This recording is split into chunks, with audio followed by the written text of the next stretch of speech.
ವರ್ಗಾವಣೆಗೆ ಕುರೇಕಾಳನಾಳ ಗ್ರಾಮಸ್ಥರ ಕಂಬನಿ. ಹುಣಸಗಿ ತಾಲೂಕಿನ ಕುರೇಕಾನಾಳ ಗ್ರಾಮದಲ್ಲಿ ಸುಮಾರು 14 ವರ್ಷಗಳ ಕಾಲ ಸೇವೆ ಸಲ್ಲಿಸಿ ಇಂದಾದ ವರ್ಗಾವಣೆಗೆ ಶಾಲಾ ವೃಂದದಿಂದ ಸನ್ಮಾನಿಸಿ ಬೀಳ್ಕೊಡುಗೆ ಕೊಟ್ಟರು.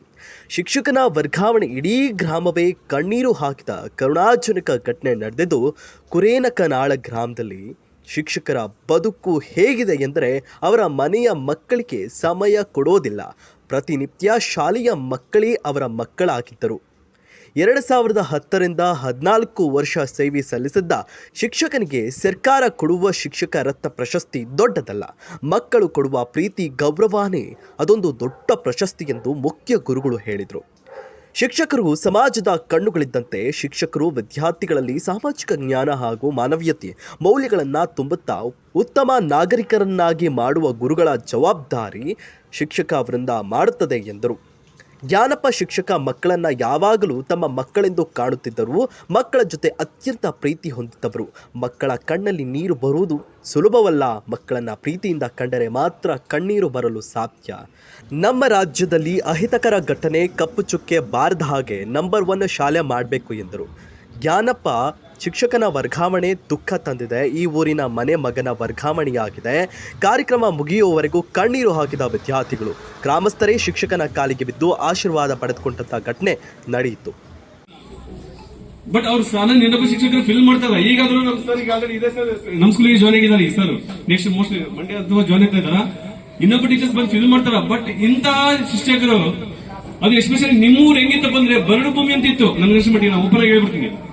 ಬರಡು ಭೂಮಿ ಇದ್ದಂತ ಕುರೇಕಾಳ ಗ್ರಾಮಕ್ಕೆ 2010ರಲ್ಲಿ ಜೋಡೆತ್ತುಗಳಾಗಿ ಬಂದು ಸುಮಾರು 13-14 ವರ್ಷಗಳ ಕಾಲ, ಗಂಗೇಶ್ ಸರ್ 13.5 ವರ್ಷ, ಜ್ಞಾನ ಸರ್ 14 ವರ್ಷ 4 ಮಂತ್ಸ್, ಅಷ್ಟು ವರ್ಷಗಳ ಕಾಲ ನಿಮ್ಮ ಊರನ್ನು ಬರಡು ಭೂಮಿ ಊರನ್ನು ಅವರು ಯಾವ ರೀತಿಯಾಗಿ ಬಿತ್ತಿರಪ್ಪ ಅಂದ್ರೆ ಅದು ನಿಮ್ಗೆ ಫಲ ಇತ್ತು. ನಾನು ಹೇಳಕ್ ಹೋಗಲ್ಲ. ಅವ್ರ ಸಬ್ಜೆಕ್ಟ್ ನಿಮ್ಗೆ ಆಲ್ರೆಡಿ ಅಪಾಯಿಂಟ್ ಆಗಿ ಬಂದಿದ್ದಂತ ಸಬ್ಜೆಕ್ಟ್ ಯಾವ್ದಪ್ಪ ಅಂದ್ರೆ ಇಂಗ್ಲಿಷ್ ಸಬ್ಜೆಕ್ಟ್. ನಿಮ್ಗೆಲ್ಲರಿಗೂ ಗೊತ್ತಿದೆ. ಆ ಇಂಗ್ಲಿಷ್ ಸಬ್ಜೆಕ್ಟ್ ಅವ್ರು ಯಾವ ರೀತಿಯಾಗಿ ಟೀಚ್ ಮಾಡ್ತಾ ಇದ್ರಪ್ಪ ಅಂದ್ರೆ, really I like that teaching. Very simple ಆಗಿ ಹೇಳ್ಬೇಕಪ್ಪ ಅಂದ್ರೆ, ಈಗ ಒಂದು ಎಕ್ಸಾಂಪಲ್ ಕೊಟ್ಟು ಅವ್ರನ್ನ ಟಚ್ ಮಾಡ್ತಾ ಇದ್ದೀನಿ ನಾನು. ಈಗ ಬಾವಿ ಒಳಗೆ ನಾವು ನೀರು ತುಂಬಕ್ ಹೋಗ್ತೀವಿ.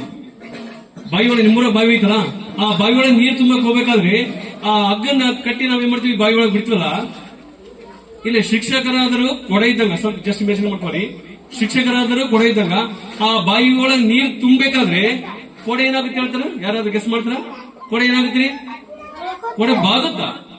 ಬಾಗುತ್ತ ಕೊಡ ನೀರು ತುಂಬಬೇಕಂದ್ರೆ ಕೊಡ ಬಾಗುತ್ತಾ? ಹಂಗ ಶಿಕ್ಷಕರು ಅವ್ರು ತಮ್ಮ ನಾಲೆಜ್ ಇಂಪ್ರೂವ್ಮೆಂಟ್ ಮಾಡೋಸ್ಕರ ಎಷ್ಟೋ ಟ್ರೈನಿಂಗ್ ಪಡ್ಕೊಂಡಿರ್ತಾರ, ಎಷ್ಟೋ ಮೊಬೈಲ್ ಒಳಗೆ ಸರ್ಚ್ ಮಾಡಿರ್ತೀರಿ ಅಂತ ಅಗಾಧವಾದ ಜ್ಞಾನವನ್ನು ಪಡೆದುಕೊಳ್ಳಲು ನಾವೇನ್ ಮಾಡ್ತಪ್ಪ ಅಂದ್ರೆ ಬಾಗಿರ್ತೀವಿ. ಅಷ್ಟೇ ಅಲ್ಲ, ಅವಿನಾಭಾವ ಸಂಬಂಧ ಮತ್ತೆ ಅವ್ರು ಹಾಕ್ತಕ್ಕಂಥ ಕಣ್ಣೀರುಗಳನ್ನು ನೋಡಿದ್ರೆ ಅವರ ಒಂದು ಸಂಬಂಧ ಹೇಗಿತ್ತು ಅಂತಕ್ಕಂಥದ್ದು ನಮ್ಗೆ ಅರ್ಥ ಆಗ್ತದ. ನಾವು ಕೂಡ ಹಾಗೆ ಸರ್, ನಾವು ಏನಪ್ಪಾ ಅಂತಂದ್ರೆ ಒಂದ್ ಕಡೆ ಅಬ್ರಹಂ ಲಿಂಕನ್ ಹೇಳ್ತಾರೆ, ಮಗುಗೆ ಏನ್ ಕಲಿಸ್ಬೇಕಂತಂದ್ರೆ ನೀನು ಒಳ್ಳೆಯವರ ಜೊತೆ ಒಳ್ಳೆಯವರಾಗಿರು, ಕೆಟ್ಟವರ ಜೊತೆ ಕೆಟ್ಟವರಾಗಿರು. ಆ ಒಂದು ಗುಣವನ್ನ ನಾವೇನಪ್ಪಾ ಅಂತಂದ್ರೆ ಅವರ ಉಕ್ತಿಯನ್ನು ನಾವು ಬೆಳೆಸ್ಕೊಂಡು ಬಂದವರು. ಆ ಪರಿಸ್ಥಿತಿಗಳು ಹೇಗಿರ್ತದೆ, ಆ ಪರಿಸರದ ಹೇಗಿರ್ತದೆ, ಅದಕ್ಕೆಲ್ಲದಕ್ಕೂ ಕೂಡ ನಾವು ಕೂಡ ಹೊಂದಾಣಿಕೆ ಆಗಿ ಎಲ್ಲರೂ ಕೂಡ ಈ ಕುರೇಕಾನಾಳ ಅಂತಕ್ಕಂಥ ಒಂದು ದೇಗುಲ ಇದು. ಇದಕ್ಕೆ ಶಾಲೆ ಅಂತ ಕರೆಯಲ್ಲ. ಇಂತ ಕೇಳ್ತಿದೀವಿ, ಶಾಲೆ ಗುಡಿಗೆ ಹೋಗಿದ್ದೇನೆ ಅಂತ ಕೇಳ್ತಿದ್ರು ನಾವು ಸಣ್ಣವರಿರಾಗ. ಶಾಲೆ ಗುಡಿ, ಈ ಶಾಲೆ ಆಗಿದೆ, ಗುಡಿ ಹೋಗಿದೆ. ಅದಕ್ಕ ಇದ್ರ ಗುಡಿ ಅಂತಕ್ಕಂಥ ಭಾವನೆಯಿಂದ ನೋಡಿದಾಗ ಏನಾಗ್ತದಪ್ಪ ಅಂತಂದ್ರೆ ಆ ಮಕ್ಕಳೇ ದೇವರುಗಳು, ನಾವು ಪೂಜಾರಿಗಳು, ನೀವೆಲ್ಲ ಏನಪ್ಪಾ ಅಂತಂದ್ರೆ ಭಕ್ತರು. ನೀವು ಪಾಲಕರಂತಕ್ಕಂಥವ್ರು ಭಕ್ತರು. ನೀವು ಭಕ್ತರು ಸರಿಯಾಗಿ ಭಕ್ತಿಯಿಂದ ಅಂದ್ರೆ ನಿಮ್ಮ ಮಗುವನ್ನ ಸೂಕ್ತವಾಗಿ ಶುಚಿತ್ವದೊಂದಿಗೆ ನಿಮ್ಮ ಮಗುವನ್ನು ಶಾಲೆಗೆ ಕಳಿಸಿದ್ರೆ ಅಂದ್ರೆ ಆ ಪೂಜಾರಿ ಏನಪ್ಪಾ ಅಂತಂದ್ರೆ ಸರಿಯಾಗಿ ಪೂಜೆ ಮಾಡ್ತಾರೆ, ಅಂದ್ರೆ ಸರಿಯಾಗಿ ಕಲಿಸ್ತಾನೆ ಅಂತಕ್ಕಂಥ ಮಾತನ್ನ ಹೇಳ್ತಾ ನಾನೇನಪ್ಪಾ ಅಂತಂದ್ರೆ ಈ ಶಾಲೆಗೆ ಬಂದಿದ್ದೀನಿ.